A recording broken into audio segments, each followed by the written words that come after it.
$5 million this could be yours. What do you think when you hear the word horror? Something dark, whether it be the story or the environment. An emotion that gets under your skin and crawls. Or perhaps you think of an uncanny valley type, a place so eerie and familiar it feels like a dream. Or it's the horror of reality. Regardless, I'm sure few of you think big, loud, saturated colors, big Play-Doh creatures, cheap, quickly produced content, and reaction compilations. Streamer bait, and unfortunately it seems that's exactly where it has shifted to. Mascot horror, it's almost like a Cocomelon of horror games. But has it always been this way?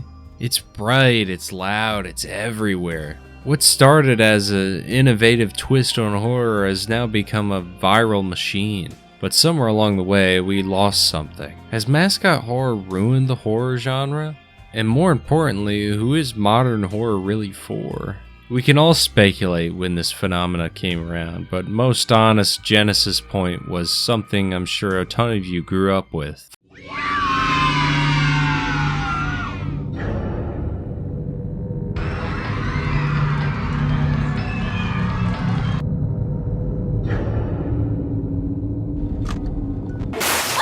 Five Nights at Freddy's. A simple indie game that mixed childhood nostalgia with the eerie animatronics and minimal gameplay. It was a breakout hit. It was not just for the players, but for streamers and YouTubers too. Entire channels got their businesses started, discussing lore to an unhealthy extent. But when I was a kid, my parents weren't a big fan of me watching this stuff. I can't blame them. A game centered around a killer who targets kids in a pizza place. That sounds pretty bad when read out of a wiki page. I remember sitting up late at night with my tablet covered under the sheets so I could only barely hear Markiplier and MatPat talk about these games. Everyone was swept up and captivated by the lore. It was good. It was such a deep enigma at first that, well, not exactly how I hoped it turned out, did satisfy the conclusion. Naturally, success breeds imitation, and over the years we saw a surge of titles like Bendy and the Ink Machine, Poppy's Playtime, and Garden of Banban, all featuring colorful mascots with creepy twists tailored for viral moments. Mascot horror has a formula, and like any formula, once it's exposed, it becomes predictable. You got a childlike setting that turned sinister, oversized cartoon mascots, surface level puzzles, cryptic lore drip-fed through notes or tapes. And above all, we have the jump scares. Loud, sudden, and meme-worthy. This isn't to say that all these games are bad. Some are genuinely creative. But as formula gets recycled, we lose what makes horror scary. Some have horrific, artless designs. That's pretty scary how bad some of these are. A lot of super cheap horror games are usually do X till Y and then get a jump scare at the very end and then wishlist. Many modern horror games aren't built just for players. They're designed for viewers. The pacing, the scares, the designs, they're engineered for shareable content. Reels. Streamers yell, clips go viral, kids buy the merch, rinse and repeat. It's no surprise Mascot horror often feels more like a content pipeline than a genre about fear. Because let's face it, genuine dread doesn't go viral as easily as a big creature going rah at the camera and the streamer making a soy face. Real dread?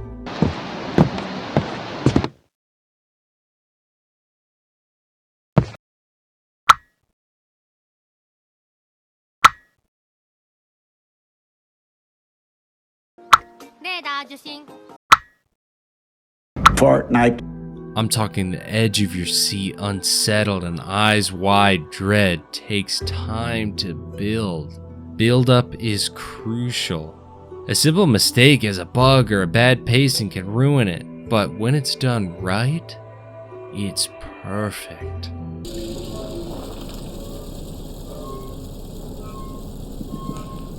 We all know blood and guts thrown at the screen is kinda cheap and mainly for shock value. That kind of game doesn't get watch time on videos. That kind of fear might not be able to convey in a stream or an Instagram reel. A few good examples of small budget games that can do both are maybe like Lethal Company, Iron Lung, GTFO, and Subnautica. Everyone hates the empty ocean.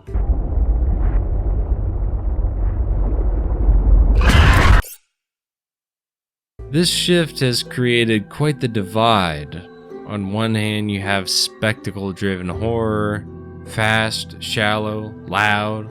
On the other, you have atmospheric, slow-burn horror, and often overlooked because it doesn't perform on TikTok or Twitch.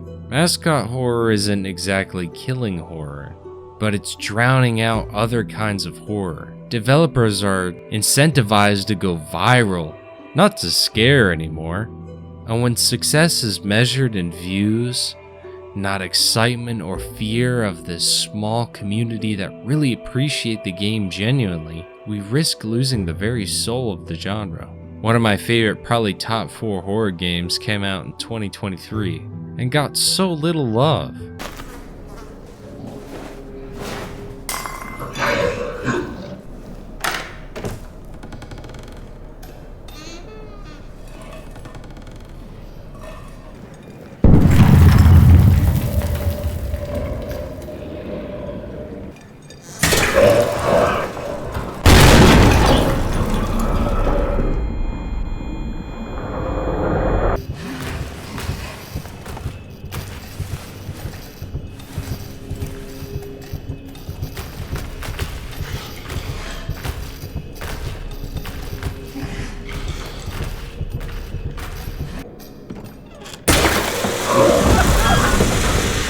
Amnesia the Bunker.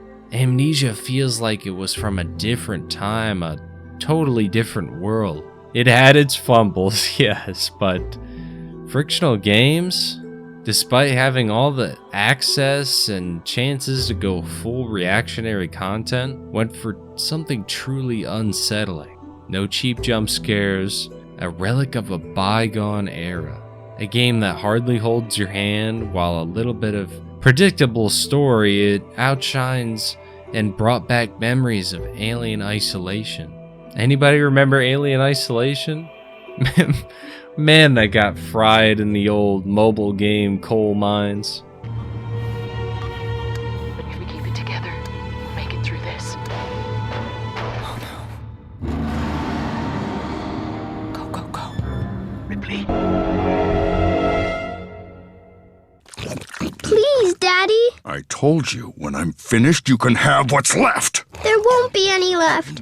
There's never any left.